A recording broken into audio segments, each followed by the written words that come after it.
Olá pessoal, nós vamos mostrar hoje um caso bem ilustrativo de uma patologia. Paciente de 48 anos, do sexo masculino assintomático, veio realizar uma radiografia do tórax, que evidenciou uma opacidade no lobo superior direito e aparentemente apresentando pequena calcificação amorfa no seu interior. O paciente realizou uma tomografia do tórax que confirmou a presença dessa opacidade e a presença de calcificação no seu interior. O diagnóstico inicialmente é o diagnóstico de nódulo pulmonar. Isso é a importância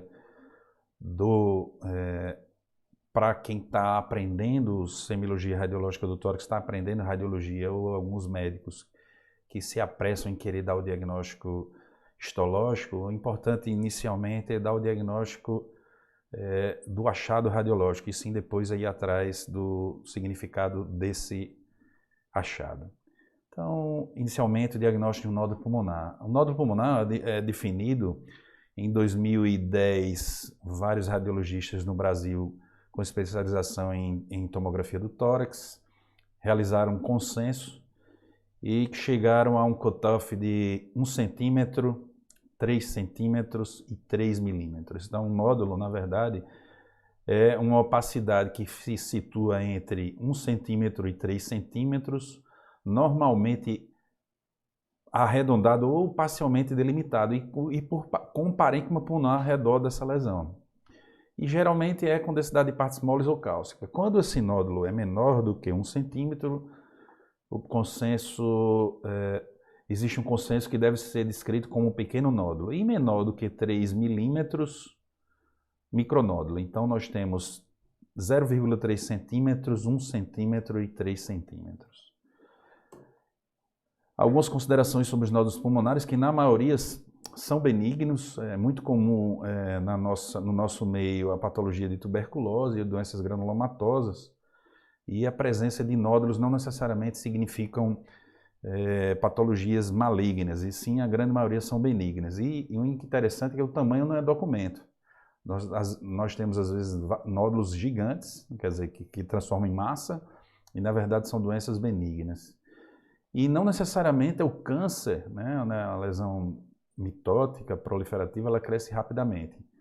Ela pode crescer lentamente também, principalmente os adenocarcinomas hoje, alguns protocolos hoje de nódulos pulmonares com baixa densidade, com opacidade nodular, que a gente chama de semissólida, faz até o acompanhamento mais aproximado do paciente. E existe uma regrinha interessante também que fala que quando há um aumento de 25% no diâmetro do nódulo, normalmente esse nódulo pode duplicar de tamanho. Por isso que hoje é interessante também, além de fazer a medida linear, fazer a medida do volume. E algumas características de benignidade dos nódulos são a presença de calcificação homogênea e difusa, que essa é bem comum no nosso meio, que nós chamamos de granuloma, né, que é uma opacidade nodular totalmente calcificada. A calcificação central é uma calcificação em pipoca, que é o nosso caso. Calcificação laminar. As calcificações indeterminadas é quando você tem uma calcificação excêntrica com mais componente de partes moles, algumas calcificações salpicadas e calcificações sem formas definidas, amorfas. Então, no nosso caso, é uma opacidade nodular com densidade de partes moles, calcificação no seu interior com aspecto que nós chamamos de empipoca. Essa calcificação em pipoca é bem característico de uma patologia. O diagnóstico desse paciente é um diagnóstico de um nódulo pulmonar com calcificação excêntrica em pipoca. Isso é característica dos amartomas pulmonares. O amartoma pulmonar é uma neoplasia benigna, ela é bem incidente no nosso meio, né? 8% das neoplasias pulmonares são os amartomas. Eles têm um crescimento muito lento e normalmente se faz acompanhamento, só deve se operar os amartomas normalmente quando tem complicação de alguma invasão de uma estrutura nobre, por exemplo, um amartoma que seja próximo à região hilar, que invada um vaso, que esteja com alteração de perfusão, por exemplo, então deve ser operado. Mas normalmente eles são crescimentos muito lentos. E são 6% dos nódulos pulmonares solitários, normalmente do sexo masculino, entre 40 e 50 anos, que é bem característico do nosso paciente.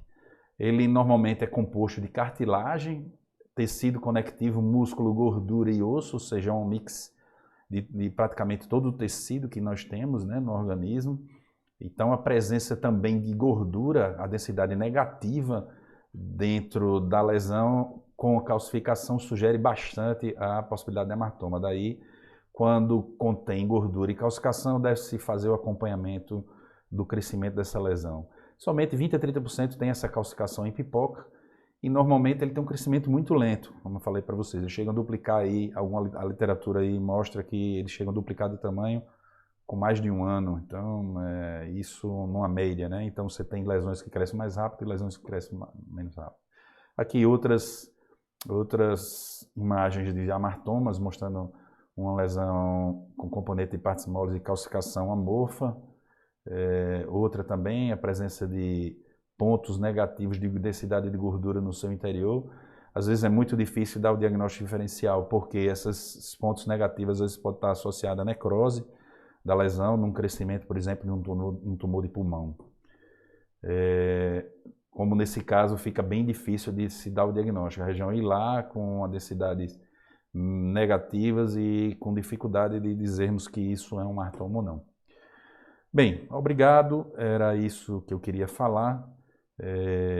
E qualquer dúvida, estamos às ordens, tem meus contatos aí. Um abraço, tudo de bom.